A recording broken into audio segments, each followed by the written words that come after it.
luto naman ko lechon manok.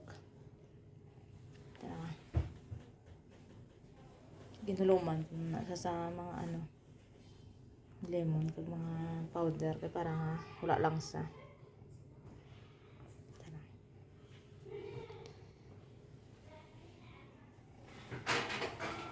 try na naman ni ko nami ang resulta.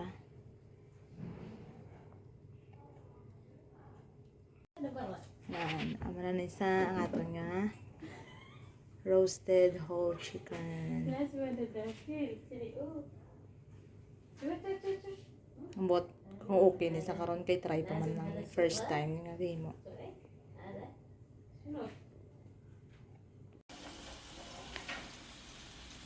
Punder ang isa kasuga. Kabay nga luto sa karon. Luto na.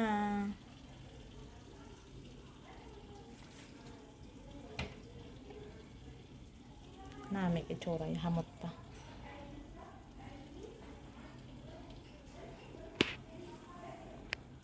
Pero honestly, ang ginakon, ang gimutan ko ang mga vegetables yung pangkuha ko na nagkalabatok na.